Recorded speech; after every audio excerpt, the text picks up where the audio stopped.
technical number 30 says analyze age structures, and I'll warn you that that's on every AP test. They'll give you age structures and ask you to say things about it. What country is yours, by the way? What?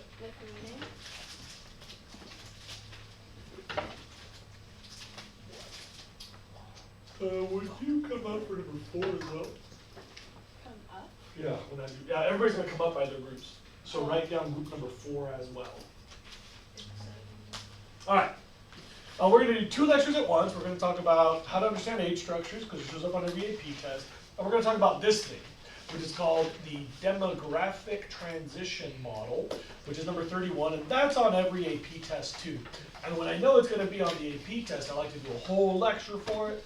But we're going to blend them. So we're going to do half the lecture today, and then we're going to come back and do half the lecture on Monday. I would like to see group number 1 first. Please come up.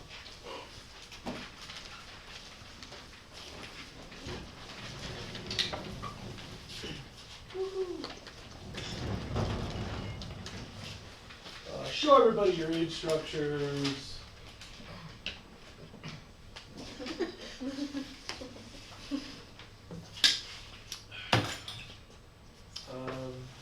We're going to talk about yours in a minute, so you can let it dangle for now. But put that way up high. Children, is that a nice place to live or a crappy place to live? Crappy. How do you know? Bunch of young people. Bunch of dead old. You want to try that again more clearly? You're right, but Little kid dies. yeah, little kids die. We call this high infant mortality. And that's a technical term, which is a variable. Like you can have low infant mortality or high infant mortality. In other words, this country has a high birth rate, and as long as it's this shape over and over and over again, then you know that it's a stable age structure. That would mean high birth rate and high death rate. And I can tell you that for Afghanistan. Yeah. I can tell you that for Afghanistan, it's basically been this shape for a horrific number of decades. Multiple generations of Afghanis have lived in a country like that, where you make a whole lot of babies and you can't even keep them alive. That sucks. Babies are small, they're portable, they don't need a lot. Portable? Yeah, you like put them in a paper bag, walk around with them. Yeah. Scruff of the neck. That's how you carry my dog. Is that how you carry your kid? Really, actually, seriously, like, it's not that hard to keep infants alive, all things considered. They're pretty sturdy, and they're really valued. Everybody loves the child. So most parents would rather not live than have their child not live, and so if you can't keep the kids alive, you know conditions are bad. Jokes aside, that's just tragic. You can also see that very few people make it to old age. In other words, if you make it to your 60th birthday, that's like, whoa, bro, you made it to 60? Local legend. Yeah, local legend, that's right. I mean, there's like twice as many 50-year-olds as 65-year-olds, meaning you're not going much further. That's high birth rate, high death rate. We call that stage 1 country. If you have a high birth and a high death rate, you don't have a lot of development. You know that a high birth and high death rate means things are rough. Get this shape where there's a lot being born, but they don't survive very far. So this arrow is high infant mortality, and this arrow is low life expectancy. Does that make sense to everybody? You have to know those variables. You may want to write them down. It helps you later when you're on the AP test. Low life expectancy at the top, and high infant mortality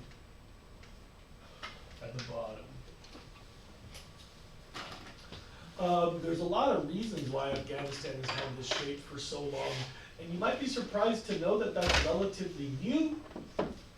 Like a few hundred years ago, Afghanistan was like a thriving country. Afghanistan has like plenty of water and really good soil and like lots of natural resources, and Afghanistan should by all measures be a successful country. But war has been done in Afghanistan to Afghanis or involving Afghanis for a really long time. I'm not really qualified to teach you the history, but every time I hear the numbers, it's staggering. Like almost every of the last 300 years, Afghanistan's been in some war, if I'm not mistaken, on its own soil. We're like that too in the United States. We've been at war for at least half of our dirt, but rarely on our dirt. We take it somewhere else. Okay. Sorry, but what is the thing on the bottom of that age structure say? It says low life expectancy and then what? High infant mortality. Okay. What are the two bottom ones? Those are a high birth rate.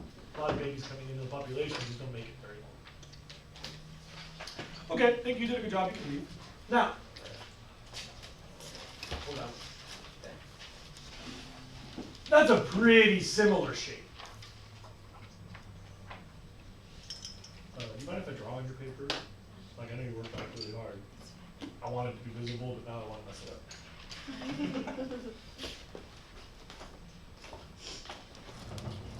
Maybe I won't be drawing on it because I can't find my ah! You're doomed. Okay. Hold it up, make tension. Pull it sideways so that I can draw it.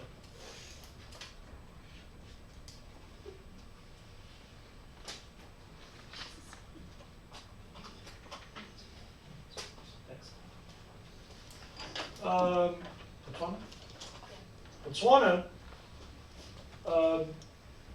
was like this a while ago.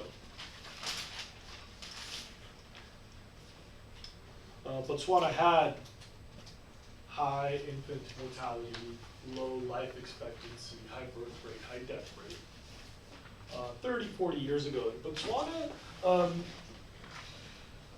has basically kind of settled down, got a lot of food aid internationally, got a lot of investment internationally, started building an economy, they started to do a lot better. Please look up, you can see that for about 20 years, the babies have been surviving. Can you see that? So they've kind of like addressed the high infant mortality maybe 20 years ago, right?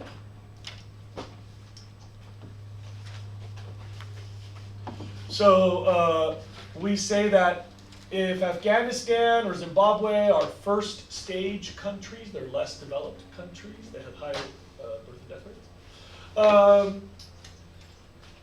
Botswana, they've at least addressed the death rate.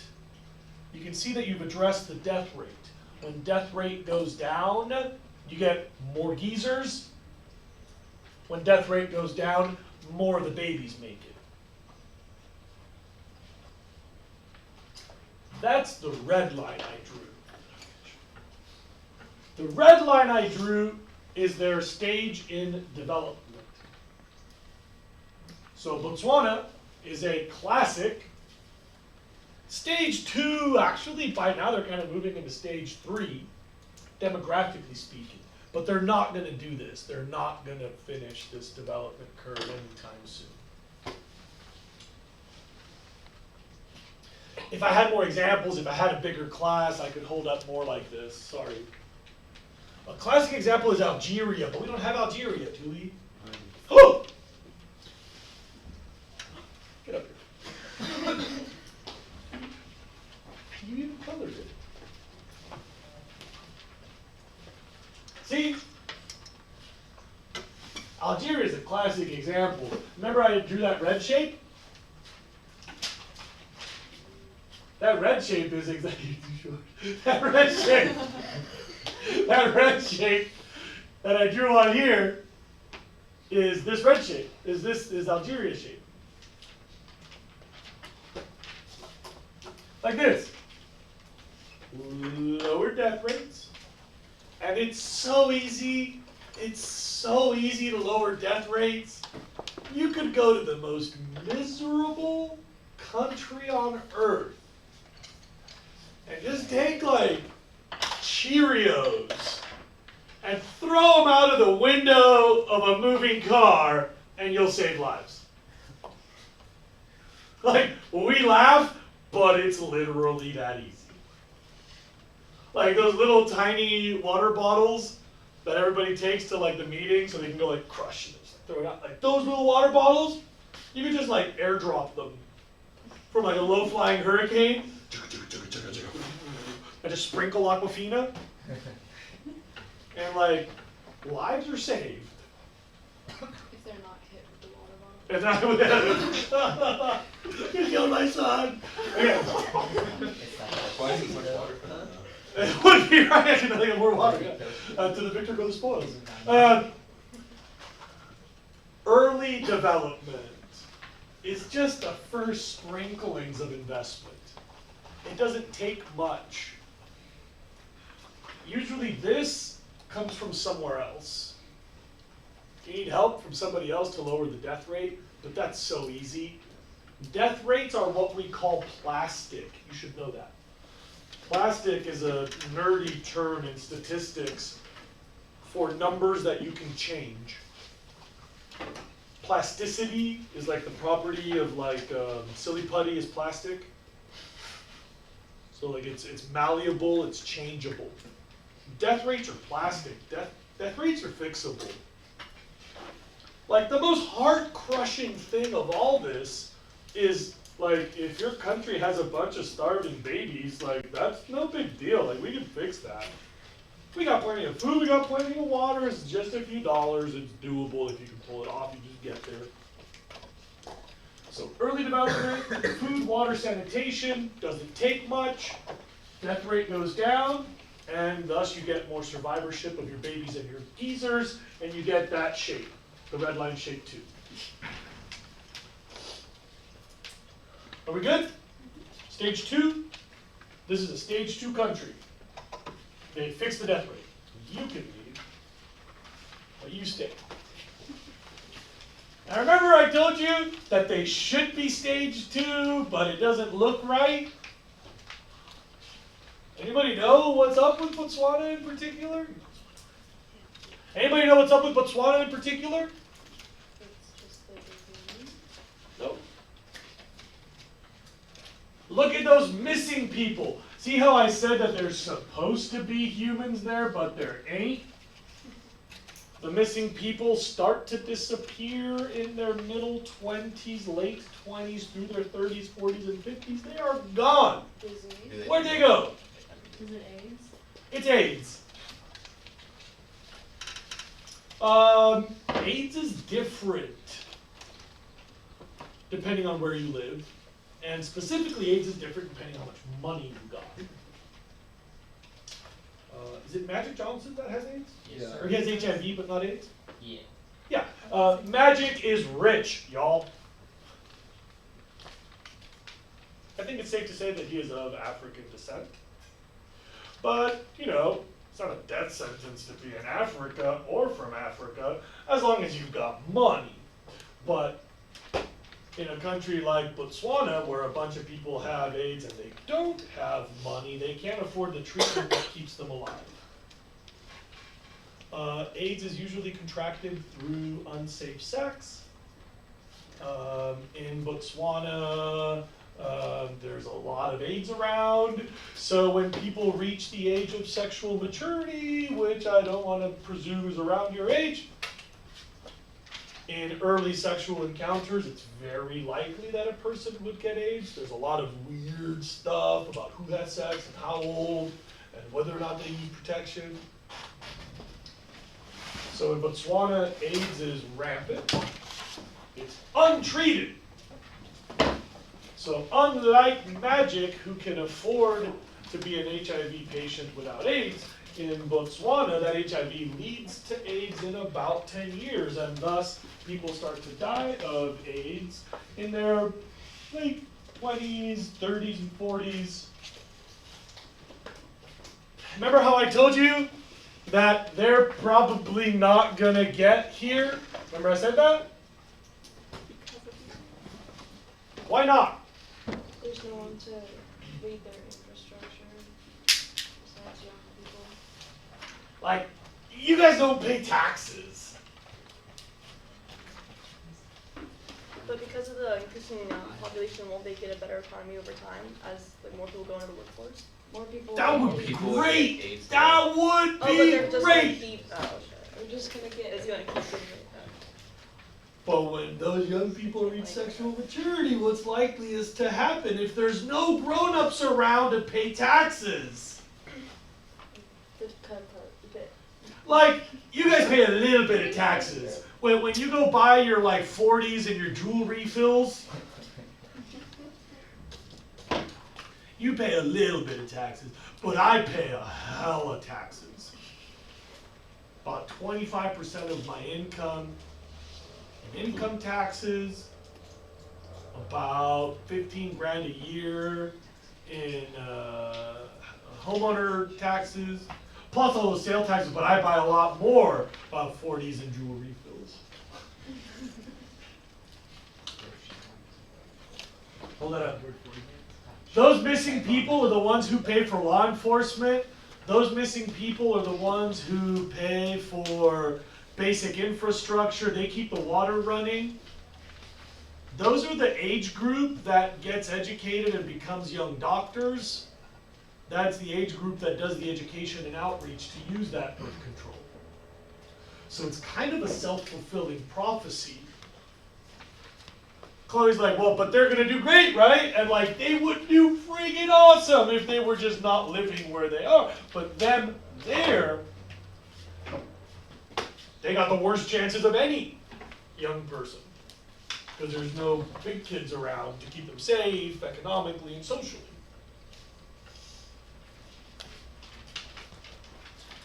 I tell you a lot of sad stories around here, but I think that's a really sad one.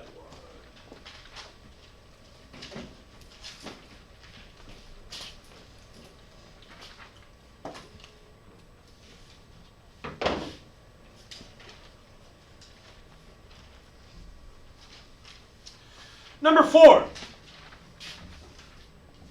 USA, Australia, Iceland, Denmark, Ireland. Come up, please.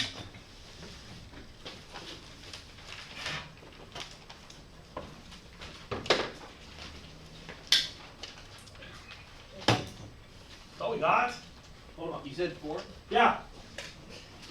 Every time I talk, you don't hear me. What? Wait, I'm not one of those people.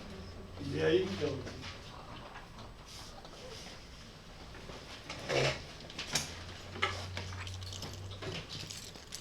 Now, all these countries have weird, interesting stuff going on to explain their shape.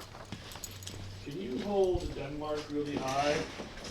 Even maybe the boxes are the wrong size. I know you tried.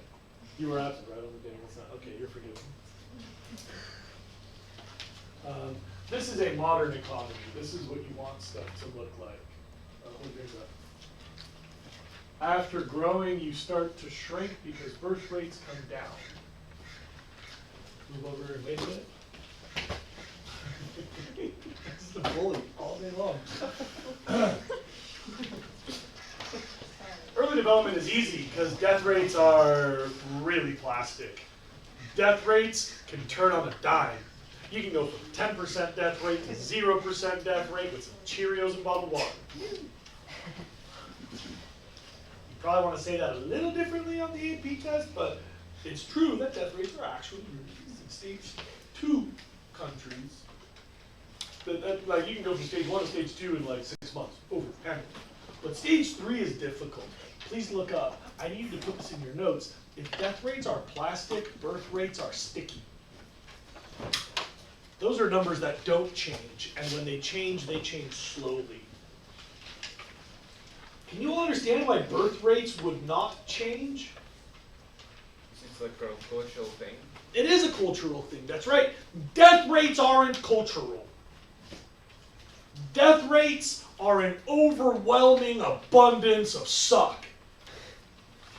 Death rates are just all the bad luck compounded. But birth rates, that's like a deeply cultural, multi-generational thing. On average, you will have as many children as your parents. If you grew up in a house of 8 kids, when you're talking to your partner and it's pregnancy number 4, you're like, this is great, you know, I grew up with 8. 4 is going to be tough, but, you know, I grew up with 8. Like, what you think is normal is what you grew up in, so when you're starting to plan your family, you'll just go for a normal family as you know normal. Chances are you share your parents' religion. Chances are you share your parents' worldview. You're shaped by your parents. So birth rates are sticky. It takes a lot to change culture. It takes a lot. So please look up. Late development is difficult. You need an education system, law and order, medicine, healthcare, and infrastructure, like planes, trains, and automobiles. Specifically for infrastructure, you really need docks, but anyway, harbors. Denmark's been doing this for so long that they brought down their birth rates.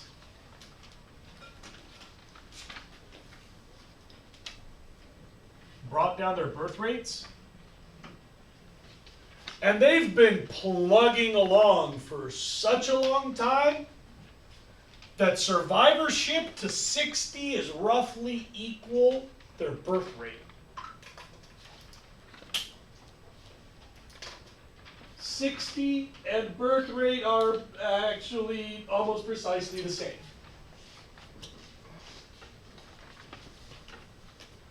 Like, if you're born, you're gonna make it. You'll retire. Like, welcome to the earth, son. Here's your retirement plan. That's as good as it gets. Denmark is like number 1 on all those development markers, or top 3 for all of them. Yeah. Wait, so they're a stage 3 country? They were, and now they're stage 4. Okay. Where birth and death rates are stable again, the population is just kind of tubby again. They have low birth and low death, and that still maintains a stable population. That's also true of Ireland. See that? Their birth rates are starting to shrink a little bit, or have been shrinking for a while.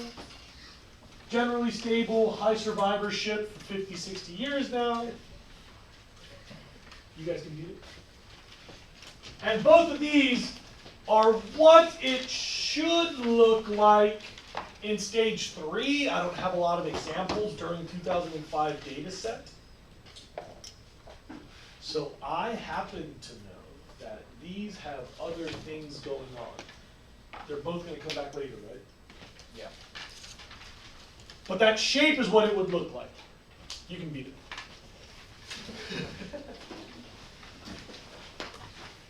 I want to finish up these notes before we go back to more age structures.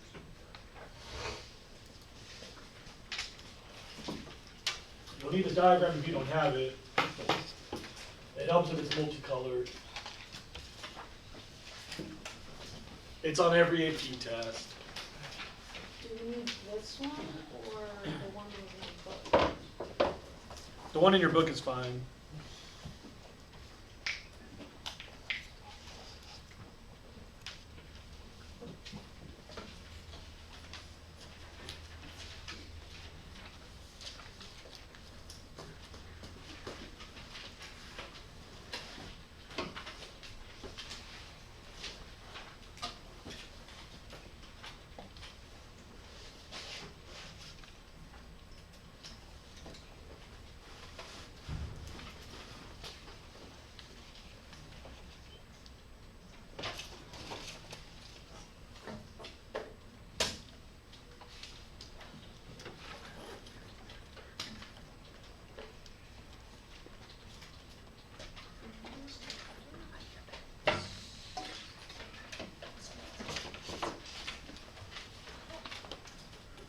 The planet's grown by 250,000 people since yesterday, by the way. Just saying. Alright. As much as you've got, we'll have to make do. This remains on the board for multiple days. You'll have opportunities. Don't misuse your time. Please look up. Remember I told you that development is basically money. Development is going from a really sucky, crappy country that's not a good place to live to a really nice country that is a nice place to live. As long as the money is used thoughtfully, a growing economy can mean growing development. Remember the example that I showed you in class yesterday. Angola is an example of more money, not more quality of life, because you can make a lot of money and not help people.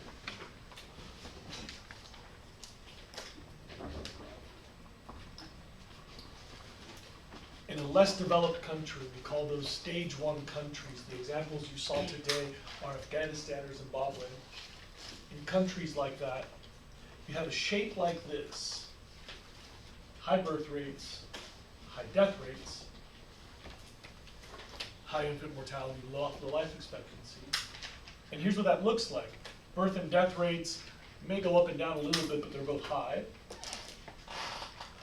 And obviously, they're both high because there's no money around, there's no economy, these are pretty crappy places to live. We call them sand and misery, maybe? And when they are both high, population is stable because you have 10 kids, but all 10 of them died.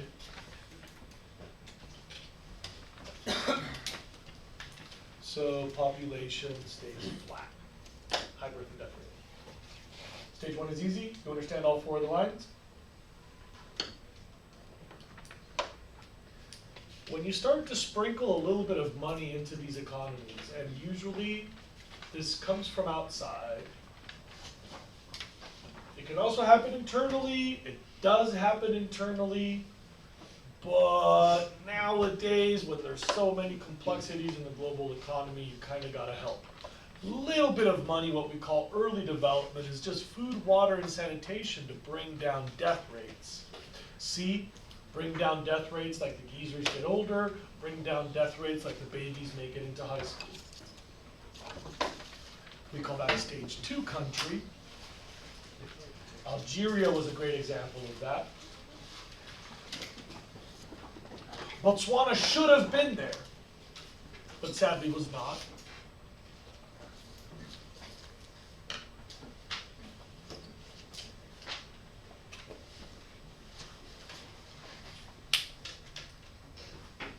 And look at population. Why is population growing? Because people are still being born, but they're not dying anymore. That's right, watch this. Look up here, I'll help you. Watch. Here's stage 2. Death rates go down, and thus growth begins.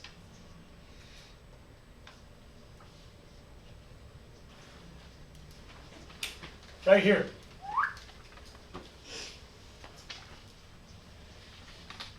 Now, hopefully, you can jumpstart the difficult one. Stage 3 is the crux. You should know this. This is the heads up moment.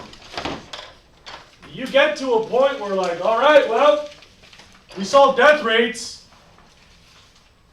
Now we really gotta switch gears. Later development, that's so difficult.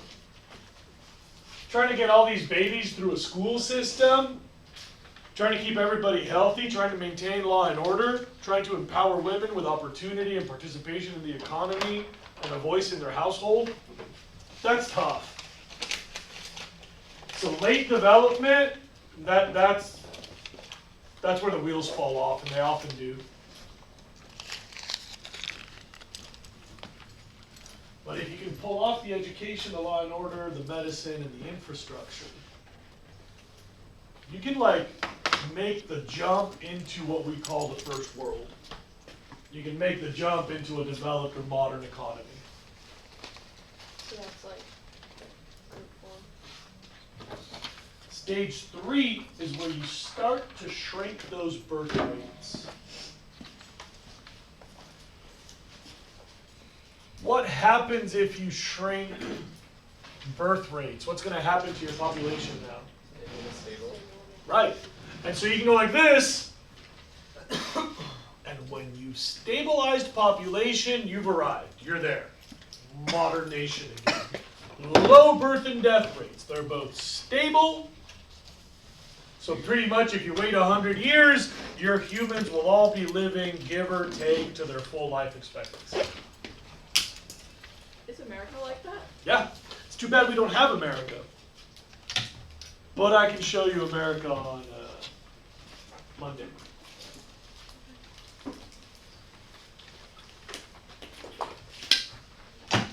Because we developed a long time ago, people that are born 80 years ago were born in a pretty stable, those are boomers. People that were born about 80 years ago, they've pretty much had like a whole lifetime of like guaranteed good luck. All those cultural things that we say about the boomers and their perspective about how you're blowing it as millennials, kind of reflected here, actually. If they were born during the baby boom, they were guaranteed growing economy, stability, things were easy. Get a little factory job, you buy a house, you get 2 cars, you put a picket fence around it, you have the kids in the pool, they go to college. Why can't you do that, millennials? Because of California. Technically, we're not millennials. I saw you. And technically, the reason that you're probably not going to be able to do that is because we've reached this mysterious moment afterward. I can't teach you the next stuff because we're just starting to figure it out. We've reached this strange moment in America's history. We've been there, we've done that, we've done that, we've been through this for like a whole generation. And like the boomers say, just get a job and pay for college and buy a house and put 2 cars and a picket fence and a pool, losers. But you can't quite do that because the only way that we know how to grow an economy is with a growing population. And when the population's been roughly stable for a long ass time, the economy kind of struggles to grow. We don't know stage 5. Your book talks about stage 5, and there's this thing where different stages stop meaning things, so I have to warn you that your book uses a non-guaranteed definition. When we're trying to talk about stage 5, your book may not. Stage 5 is probably birth and death rates keep dropping, so you get these little tiny jumps. But we don't really know stage. Yeah. Why can't it be possible to continue with just like not a stable population and a stable economy? Like why does the economy have to grow if it's already strong? Any answer I give you is going to be a socialist answer. Okay. So, I'm not qualified to teach you economics. I don't think I can answer that. Let somebody else try to answer that. I could debate this with somebody who has an opinion. I don't want to bias your opinion.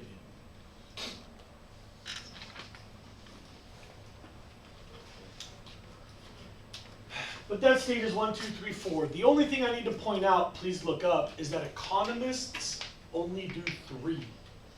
So if you open an economics book, it'll say less developed, developing, and developed. In terms of economics, you've got no economy, you're putting it together, or you have an economy. Economics does 3. Please look up. Money number green, money number green, money number green. Stage 1, 2, 3. Economists do 3 stages. But if you're focused on the humans, the demographics, what's it like to live there? Well, in human terms, this and this are very different. So in terms of development and demographics, we say early and late development. I've even seen a book that said 1, 2A, 2B, 3.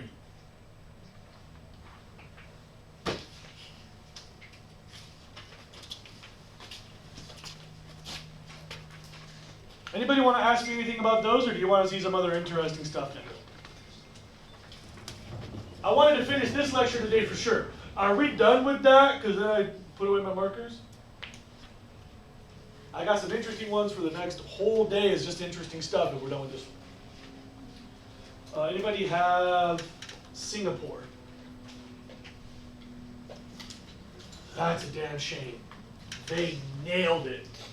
Singapore, pretty small country, access to other economies. Singapore did this a while ago, and every one of those extra children, because it's a small country with a lot of external participation, Singapore put every one of those children into education systems. They built law and order. They have excellent medicine, healthcare. They have unbelievable infrastructure. So they went like this, and then they went zip, and they just lowered it. They went from here to there in like a generation. So Singapore is a modern developed economy where people my age were born in a country like this, and they're like, we're not messing around. They all agree. They have really tight democracy. And Singapore just goes bang, bang, bang, bang, bang. Make good plans. And so they have unbelievable economic tightness. They're like planning for all the retirement stuff for all those old people. They are looking forward to a shrinking population where less and less people are required for an economy. So they're like, we'll just take this big ass economy and we'll cut it into smaller pieces and all of our kids will be hella rich. And it's kind of working. And there's a few other countries that have done that, and you should know that they're called Asian tigers. Because tigers sit in hiding and then they lunge forth, they surge. Tigers are a surge predator. So anyway, there was all these economies in Asia that we just kind of forgot about, like South Korea, who cares? And then Korea's like, ta-da! And like they did this, and Korea went from one of those, South Korea went from one of those to one of these in like a couple generations. Do we have China and Iran?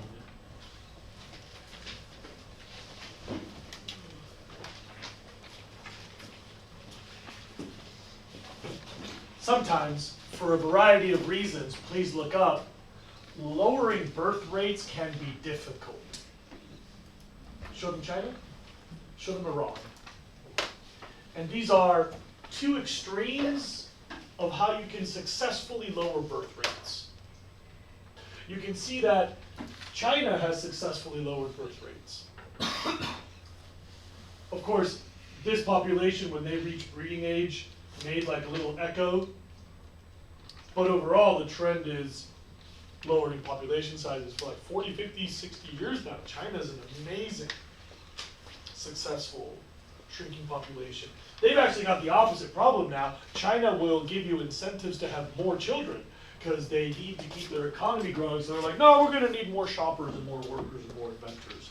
They've got to grow their economy by growing the population. We import people. China's struggling to grow more people. But they were successful in shrinking the population. And look at Iran. They were likewise very successful. Debatably the single most successful.